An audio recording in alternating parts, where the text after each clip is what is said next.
नमस्कार दोस्तों, स्वागत है आपके अपने YouTube चैनल राजस्थान बेरोजगार छात्र संघ पे। दोस्तों, मनरेगा संविदा कर्मचारी काफी लंबे समय से संघर्षरत थे और अपनी इसी संघर्ष की कड़ी में करीब काफी बार सरकार से वार्ता हुई और आज जाकर सरकार ने एक समझौता पत्र तैयार करते हुए इनकी जो हड़ताल है वो यहाँ पर समाप्त करवा दी। लेकिन जेटीए संघ के अध्यक्ष दिनेश जी मीणा का कहना है कि उनका संघर्ष लगातार जारी रहेगा। कल एक बार फिर उन वीसी और मीटिंग होगी, इसके बाद में हड़ताल जारी रखनी है या काम पर लौटना, इसका फैसला किया जाएगा। सुधाकर जी जैन जो लेखा सहायक संघ के प्रदेश अध्यक्ष हैं, उनका भी क्या कुछ कहना है इस वीडियो में जानेंगे। सबसे पहले जान लेते हैं समझौता वार्ता में जो बिंदुवार वार्ता हुई उस पर क्या कुछ यहाँ पर हुई। सबसे पहले मांग थी कि योजना अंतर्गत रोजगार सहायक कार्यक्रम अधिकारी, कंप्यूटर ऑपरेटर मय मशीन, कंप्यूटर ऑपरेटर में machine placement agency, data entry operator, लेखा सहायक, कनिष्ठ तकनीकी सहायक, एमआईएस मैनेजर, आईईसी समन्वयक और जो सहायक कर्मचारी के उक्त संविदा पदों पर कार्यरत संविदा कार्मिकों की संख्या के अनुपात में नियमित पदों की सृजन की स्वीकृति जारी कर वर्तमान में कार्यरत कार्मिकों का समायोजित करते हुए नियमित करने की कृपा कराएं।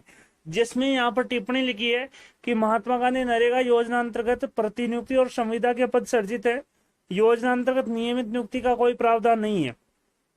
इसमें पंचायती राज विभाग के अंतर्गत भर्ती के समय समुचित संख्या में पद निर्धारित कर संविदा कार्मिकों के नियोजन की कार्रवाई की जाएगी और सहायक कर्मचारी के पद भी उक्त अनुसार अभिशंसा की जाएगी। दूसरा जो पॉइंट था कि पंचायती राज विभाग के अंतर्गत कनिष्ठ अभियंता और लेखा सहायक की भर्ती के क्रम से कनिष्ठ तकनीकी सहायक और लेखा सहायकों को शैक्षणिक योग्यता का 70% वेटेज और अनुभव के 30% वेटेज देते हुए कार्रवाई की जाए। तो दोस्तों, यहाँ पर आप देख सकते हैं राज्य सरकार ने यहाँ पर कहा कि राज्य सरकार के दिशा निर्देशानुसार निर्धारित पदों पर नई भर्ती के समय पुराने अनुभव की गणना करते हुए नरेगा संविदा कार्मिकों को बोनस अंक देने की अनुशंसा की जाएगी। साथ ही एमआईएस मैनेजर, सहायक कार्यक्रम अधिकारी, इसके अलावा समस्त समन्वय को समाप्त किए गए पदों को पुनः बहाल की अभिशंसा। तो उन्होंने कहा कि कार्मिक विभाग द्वारा ग्रामीण विकास और पंचायती राज और अधीनस्थ सेवा नियम 1998 को संशोधित करते हुए दिनांक 23 मई 2022 को अधिसूचना जारी की, जिसमें ये पद सम्मिलित हैं। इस संबंध में पंचायती राज स्तर से कार्रवाई की जानी है। इसमें विभाग द्वारा औचित्य परीक्षण कर समुचित अभिशंसा करवाई जाएगी।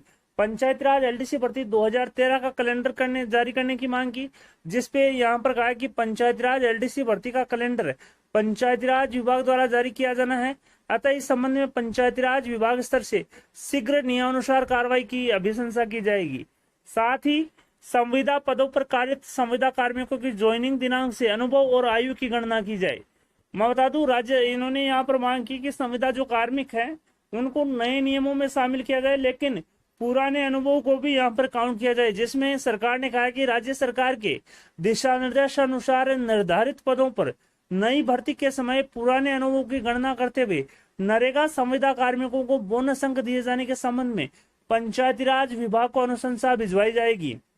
साथ ही इन्होंने कहा है कि कार्मिक विभाग की अधिसूचना दिनांक 11 जनवरी 2022 Rajasthan contractual hiring to civil post rules 2022 में नवीन संविदा व स्क्रीनिंग के समय संविदा कार्मिकों की ज्वाइनिंग दिनांक से अनुभव व आयु की गणना हेतु समुचित अंकन और प्रावधान किया जाएगा। साथ ही 20% वृद्धि की जो मानदेय वृद्धि की घोषणा यहाँ पर की गई, जिसमें इन्होंने कहा कि ऐसे कर्मचारी जिनके प्रतिवर्ष मानदेय में वृद्धि नहीं होती है उनको बजट घोषणा 2022-23 के बजट में 20% मानदेय वृद्धि की घोषणा की थी। लेकिन इन्होंने कहा है कि महात्मा गांधी नरेगा कार्मिकों में प्रतिवर्ष मानदेय वृद्धि का प्रावधान है, इस कारण प्रस्ताव वित्त विभाग द्वारा असहमति व्यक्त की है। साथ ही इन्होंने कहा मानदेय कर्मियों के साथ ग्राम रोजगार सहायक और पंचायत सहायकों का भी उल्लेख है। अतः अन्य संविदा कार्मिकों के प्रकरण में पुनः पत्रावली जो है वित्त विभाग को भेजी जाएगी। साथ ही जो ट्रांसफर पॉलिसी को लेकर एक मुद्दा यहाँ पर उठाया, जिसमें इन्होंने कहा कि फर्स्ट सूची जो जारी कर दी है, शेष जेटीए और लेखा सहायकों की जो सूची है उसकी कार्रवाई की जाएगी। 8वां पॉइंट था कि महात्मा गांधी नरेगा योजना अंतर्गत प्लेसमेंट एजेंसी से कार्यरत कंप्यूटर ऑपरेटर व सहायक कर्मचारियों को प्लेसमेंट से हटाते हुए सीधे संविदा पर नियुक्ति दी जाए। तो इन्होंने कहा कि कार्मिक विभाग की अधिसूचना 11 जनवरी 2022 Rajasthan contractual hiring post civil rules 2022 में उल्लेखित निर्देशों और नियमों के अनुसार कार्रवाई की जाएगी। इन्होंने कहा है कि 9वां पॉइंट था कि मनरेगा को भी शहरी रोजगार की तर्ज पर मानदेय दिया जाए। मनरेगा की शहरी रोजगार गारंटी योजना के अनुसार ही जो मनरेगा है उनको भी, मनरेगा कार्मिकों को भी जो है मानदेय दिया जाएगा। तो उन्होंने कहा कि शहरी रोजगार गारंटी योजना अंतर्गत प्रस्तावित मानदेय अनुसार महात्मा गांधी नरेगा संविदा कार्मिकों को जो मानदेय है वो दिए जाने की जो तुलनात्मक टिप्पणी है और अनुशंसा वित्त विभाग को भिजवाई जाएगी। साथ ही इन्होंने कहा कि कार्मिक विभाग के राजस्थान सिविल पदों पर संविदा पर रखा जाना नियम 2022 दिनांक 11 जनवरी 2022 एवं नियम 10 मार्च 2022 के दिशा निर्देशों के अनुसार संशोधन करवाएं। तो उन्होंने कहा कि संशोधन करने की जो औचित्य अनुसार जो टिप्पणी है वो यहाँ पर भिजवाई जाएगी। तो दोस्तों 10 यहाँ पर महत्वपूर्ण बिंदुओं पर टिप्पणी करते हुए यहाँ पर समझौता कार्रवाई की गई और यहाँ पर जो कार्य, जो बहिष्कार और हड़ताल पर जो कार्मिक चल रहे थे, अब उन्होंने पुनः काम पर लौटने की बात कही है। साथ ही हड़ताल की अवधि आकस्मिक अवकाशों का समायोजन किया जाएगा। इसके पश्चात अवैतनिक जो है अवकाश स्वीकृत यहाँ पर किया जाएगा। अतिरिक्त आयुक्त ईजीएस द्वितीय के हस्ताक्षर से लेटर जारी किया है। साथ ही MIS मैनेजर की तरफ से राजेंद्र जांगिड़, रोजगार सहायक की तरफ से Ghanshyam Kadwasara, data entry operator की तरफ से पवन कुमार गुर्जर, प्लेसमेंट ऑपरेटर की तरफ से अमृतपाल सिंह, कोऑर्डिनेटर की तरफ से गोपाल जोशी, लेखा सहायक की तरफ से संतोष सिंह उपाध्यक्ष, APO की तरफ से कमलेंद्र सिंह ने हस्ताक्षर यहाँ पर किए हैं और काम पर लौटने की बात यहाँ पर कही है। साथ ही आगे देखेंगे कि सुधाकर जैन का क्या कहना है, प्रदेश अध्यक्ष लेखा सहायक संघ।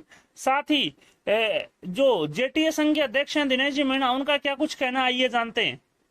इसके अलावा देख सकते हैं सुधाकर जैन ने एक मैसेज वायरल यहाँ पर किया है जिसमें कहा है कि आप सभी के सहयोग और मजबूती से लड़ने के कारण आज हम सरकार से प्राप्त मजबूत लिखित पत्र में हमारी अधिकांश मांगों की प्रमुख रूप से निम्न मांगों पर तत्काल कार्रवाई की जा रही है। सबसे पहला बात है नगरपालिका भर्ती की तरह वेतन वृद्धि तत्काल प्रभाव से लागू करवाने की पत्रावली फाइनेंस विभाग को 7 दिन में भिजवा दी जाएगी। साथ ही रिलोकेशन की फाइल विभाग से माननीय मंत्री जी के पास भिजवा दी गई है जिसकी सूची जल्दी ही जारी कर दी जाएगी। साथ ही तीसरा जो पॉइंट है कि संविदा कर्मचारियों के ज्वाइनिंग दिनांक से अनुभव और आयु की गणना करते हुए स्क्रीनिंग पत्रावली तुरंत प्रभाव से कार्मिक विभाग भिजवाई जाएगी। और Rajasthan contractual hiring civil post rules 2022 में अनुभव अवधि को 5 साल से घटाकर 3 साल करने की पत्रावली तुरंत प्रभाव से कार्मिक विभाग को भिजवाई जा रही है। इसके साथ ही महानरेगा कार्मिक संघ के ज्ञापनों में बिंदुवार लिखित पत्र के अनुसार समस्त कार्रवाई करने के लिए विभाग द्वारा लिखित सहमति जताई गई है। इन्होंने कहा कि हमारी प्रदेश कार्यकारिणी द्वारा विभाग को उक्त समय में मांगे पूरी करने के लिए 2 माह का चेतावनी समय दिया है। अगर 2 माह में संपूर्ण मांगे पूरी नहीं होती है तो हम पुनः सड़कों पर उतरेंगे और ऐसी चेतावनी विभाग को संगठन द्वारा दी गई है। तो दोस्तों इन्होंने कहा कि विभाग ने संपूर्ण जो मांगे हैं वो यहाँ पर मांगी है। साथ ही 2 माह का समय मांगा है। कुछ जो बिंदु हैं जिसमें नगरपालिका वेतन वृद्धि तत्काल प्रभाव से 7 दिवस में फाइल जो है वित्त विभाग को भेजी जाएगी। रिलोकेशन की जो सूची है फाइल मंत्री जी को भिजवा दी गई है। संविदा कार्मिकों की ज्वाइनिंग और अनुभव की गणना कार्मिक विभाग को फाइल भिजवाई जाएगी। अनुभव 5 साल से घटाकर 3 साल की जो फाइल है वो कार्मिक विभाग को भिजवाई जाएगी। तो दोस्तों इस प्रकार से इन्होंने कहा कि लिखित समझौता बहुत ही मजबूती से किया गया है। साथ ही जल्दी सुखद परिणाम प्राप्त होंगे। अब जानते हैं JTA संघ के अध्यक्ष दिनेश जी मीणा का क्या कुछ कहना है। नरेगा कार्मिक संघ के सभी सदस्यों को, क्रांतिकारी सदस्यों को प्रणाम, साधुवाद। आज दिनांक तक हम लोग बहुत ही अच्छी तरीके से इस आंदोलन को लड़ रहे थे। आज सुबह प्रदेश कोर कमेटी की मीटिंग हुई थी सचिवालय में ही। उसमें निर्णय लिया गया था कि आप सभी बिंदुओं को छोड़ते हुए ओनली जो नगर निगम की सैलरी है, मानदेय है, उस मानदेय को लेके ही हटेंगे। लेकिन बड़ी विडम्बना है कि माननीय के पाठक जी ने चलती वार्ता में ये बोला कि प्रमुख शासन सचिव मैडम अर्पणा अरोड़ा से आपकी वार्ता करा दूं। मैडम निकल चुकी थी, सर ने बोला आपकी सुबह वार्ता करा दूं, लेकिन अन्य कैडर के मेरे साथी उन्होंने जल्दीबाजी में मना कर दिया कि हमको आज ही समझौता चाहिए, और उन्होंने उस समझौते पे साइन कर दिए जिस समझौते के लिए हम लड़े ही नहीं थे। आज मैं बहुत दुखी हूँ और दुखी मन से मेरे समस्त कनिष्ठ तकनीकी साथियों से निवेदन कर रहा हूँ, आप लोग एकजुट रहें। सब संघर्ष अगर मिलकर करेंगे तो पहले भी हमने संघर्ष में विजयी प्राप्त किए और आगे भी हम प्राप्त करेंगे। साथियों, बिल्कुल भ्रमित होने की आवश्यकता नहीं है। आप मेरे जो वीडियो में मेरे साथ खड़े हैं उनसे आप हकीकत पूछ लेना। अगर आपको कहीं भी धोखा नजर आए मेरी बातों में, मैं समस्त कैडर के साथियों से निवेदन करूंगा। साथियों, ऐसा समझौता तो हमको फर्स्ट नहीं मिल रहा था, 1 महीने की हमने ये सैलरी क्यों कटवाई। मैं समस्त मेरे साथियों से निवेदन करूंगा कि सुबह एक बार वीसी करेंगे, वीसी के बाद जरूरत हुई तो एक मीटिंग करेंगे। आप लोग इसको जो समझौते को पढ़ लेना, और आपको अच्छा लगे तो आप लोग बेझिझक होकर ज्वाइन कर लेना। मुझे कोई फर्क नहीं पड़ेगा, क्योंकि मेरे खिलाफ तो पहले ही विभाग ने बहुत कार्रवाई कर दी है और आज भी उन्होंने मेरे को चेतावनी दे दी है, मेरे को दबा रहे हैं। लेकिन दिनेश मीणा ने पहले ही कह दिया अगर लॉलीपॉप लेके नहीं आएगा। साथियों, मैं तो नहीं दबा, अब आपकी बारी है। अगर आप मेरा साथ दोगे तो लड़ूंगा, अन्यथा मैं भी घर बैठ जाऊंगा। धन्यवाद। कनिष्ठ तकनीकी सहायक संघ जिंदाबाद। जिंदाबाद।